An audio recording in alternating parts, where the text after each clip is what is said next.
Okay guys, here's my rather reluctant little TVR1a engine.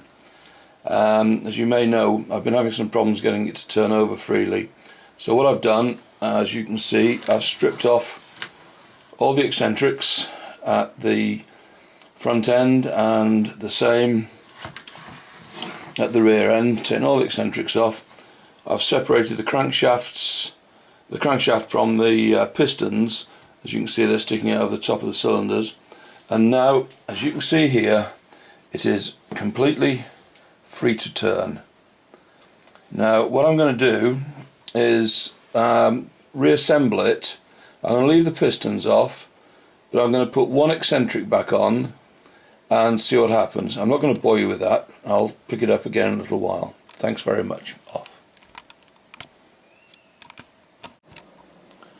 Okay guys, I've put the front eccentric on. According to the instructions, rotate the crank so that the rear piston is at the top of its stroke, set the eccentric on the front so that the set screw is in line with the arm of the eccentric strap. Doesn't make a lot of difference because I've got no valve gear or pistons connected, but I've done it just for the sheer hell of it. And as you can see, the crankshaft is at the top of its stroke at the back, and there's the eccentric gear, and you can see that the pin here is in line with the strap. Now if I rotate that with one finger, it rotates reasonably well.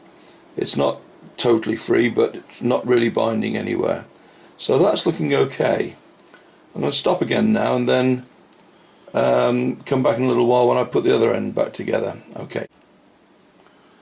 Okay, so I've put the other eccentric on and fixed it all up. All the joints are made, it's all lubricated and so on, and as you can see, it turns quite nicely, but I haven't yet tightened the eccentric onto the crankshaft.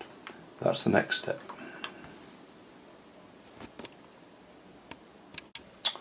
Right, I've tightened the other eccentric up, and as you can see now, the crankshaft is very stiff and it won't move beyond that point.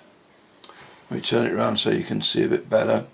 It won't move beyond there, that direction, and that far in that direction. So it's rotating somewhat less than 180 degrees, and I have no idea why.